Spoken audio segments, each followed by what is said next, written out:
പത്തനംതിട്ട അടൂരിൽ രണ്ടുപേരുടെ മരണത്തിനിടയാക്കിയ വാഹനാപകടത്തിൽ ദുരൂഹത എന്നാണ് പത്തനംതിട്ട ബ്യൂറോ റിപ്പോർട്ട് ചെയ്യുന്നത്. തുമ്പമൺ സ്വദേശിയായ അനുജയും ചാരുമൂട് സ്വദേശിയായ ഹാഷിമുമാണ് മരിച്ചത്. കാർ വേഗത കൂട്ടി ലോറിയിൽ ഇടിപ്പിക്കുകയായിരുന്നു എന്നാണ് സംശയം. കാർ ഓടിച്ചിരുന്നത് ഹാഷിമാണ് എന്ന് മനസ്സിൽ നിന്നു. വിനോദയാത്ര കഴിഞ്ഞ് മടങ്ങുകയായിരുന്ന അനുജയെ ട്രാവലർ തടഞ്ഞു നിർത്തി ഹാഷിം കാറിൽ കയറ്റുകയായിരുന്നുവെന്ന് മനസ്സിലാവുന്നത്. ഹാഷിമും അനുജയും പരിചയക്കാരായിരുന്നു. എന്തിനാണ് ഹാഷിം ഇങ്ങനെയൊരു കടും കൈ ചെയ്തത് എന്നത് നമുക്കറിയില്ല.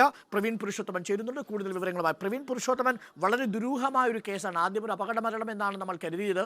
ഇപ്പോൾ മനസ്സിലാക്കുന്നത്, പോലീസ് പറയുന്നത് അനുസരിച്ച് ഹാഷിം ട്രാവലർ നിർത്തി ഈ അനുജയെ കാറിൽ കയറ്റി വേഗത കൂട്ടി ലോറിയിൽ കൊണ്ടുവന്ന് ഇടിക്കുകയായിരുന്നു എന്നാണ്. എന്തിന് എന്നാണ് പോലീസ് സംശയിക്കുന്നത്? ഇവർ പരിചയക്കാരാണോ പ്രവീൺ? അരുൺ, ഇന്നലെ രാത്രി 11 മണിയോടുകൂടിയാണ് പത്തനംതിട്ട അടൂർ ഭാഗത്ത് വെച്ച് പട്ടാഴിമുക്ക് എന്ന സ്ഥലത്ത് വെച്ച് കാറും ഒരു ലോറിയും തമ്മിൽ കൂട്ടിയിടിച്ച് അപകടം സംഭവിച്ചത്. നാട്ടുകാർ ഉടൻ തന്നെ സ്ഥലത്തേക്ക് എത്തുകയും ഈ കാറിനകത്തുണ്ടായിരുന്ന 2 പേർ അവർ അപകട സമയത്ത് ഈ കൂട്ടിയിടിയിൽ തന്നെ മരിച്ചു എന്നാണ് നാട്ടുകാരിൽ നിന്ന് നമുക്ക് അറിയാൻ കഴിയുന്നത്. ഇത് മരിച്ചത് തുമ്പമൺ നോർത്ത് ഗവൺമെന്റ് സ്കൂളിൽ അധ്യാപികയായിട്ടുള്ള അനുജയാണ്.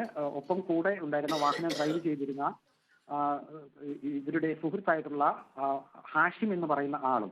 ഇവർ 2 പേരാണ് കാറിലുണ്ടായിരുന്നത്. ഇവർ 2 പേരും അപകട സ്ഥലത്ത് വെച്ച് തന്നെ മരിച്ചു.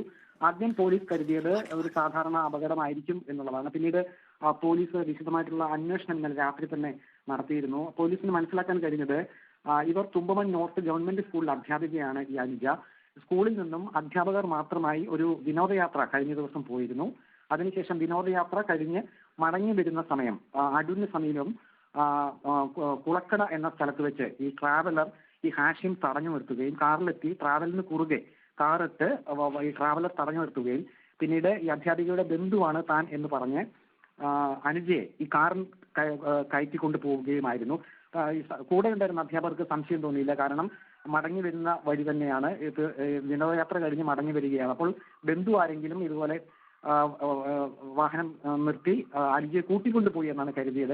പക്ഷേ കൂട്ടിക്കൊണ്ടുപോയി അല്പസമയത്തിനകമാണ് ഈ വാഹനം ലോറിയുമായി കൂട്ടിയിടിച്ചത്. അങ്ങനെയാണ് അധ്യാപകർക്ക് ഈ വിവരം പോലീസിനെ അറിയിച്ചിട്ടുണ്ട്. ഇങ്ങനെ വാഹനം തടഞ്ഞു നിർത്തിയാണ് ഹാഷിം കാറിൽ അനുജയെ കൂട്ടിക്കൊണ്ടുപോയതെന്ന്. പിന്നീട് ആ രീതിയിലുള്ള അന്വേഷണത്തിലേക്ക് പോലീസ് പോയിട്ടുണ്ട്. കാർ അമിത വേഗതയിലായിരുന്നുവെന്ന് മറ്റുള്ള 2-3 സ്ഥലങ്ങളിൽ നിന്നുള്ള വിവരങ്ങൾ, ആ സ്ഥലത്ത് കൂടി കാർ അമിത വേഗതയിലായിരുന്നു പോയിരുന്നതെന്ന് പോലീസിന് വിവരം ലഭിച്ചിട്ടുണ്ട്. ഏതായാലും ഈ ഒരു അപകടം സംബന്ധിച്ച് പോലീസ് ഇപ്പോൾ വിശദമായിട്ടുള്ള അന്വേഷണം ആരംഭിച്ചിട്ടുണ്ട്. പ്രവീൺ, എന്തായാലും അതിൽ ചില ദുരൂഹതകളുണ്ട്. അതിൽ ചുരുളുകൾ എഴിയാൻ ഇനി ബാക്കി നിൽക്കുന്നു. എന്തിനാണ് അനുജയെ ഹാഷിം ഈ ട്രാവലർ തെറ്റി തടഞ്ഞുകൊണ്ട് പോയത്? ഇവർ പരിചയക്കാരായിരുന്നോ? അങ്ങനെ പരിചയത്തിന്റെ അടിസ്ഥാനത്തിൽ മറ്റിടയിൽ അഭിപ്രായ വ്യത്യാസം ഇവർ തമ്മിൽ ഉണ്ടായിരുന്നു എന്ന് നമുക്കറിയില്ല. അധ്യാപകർ പറഞ്ഞ മൊഴി മാത്രമേ നമ്മുടെ പക്കലുള്ളൂ.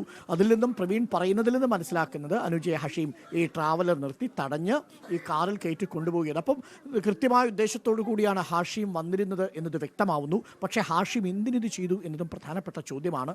അന്വേഷണത്തിൽ അത് കാര്യങ്ങൾ പുറത്തുവരും എന്നാണ് നമ്മൾ കരുതുന്നത്.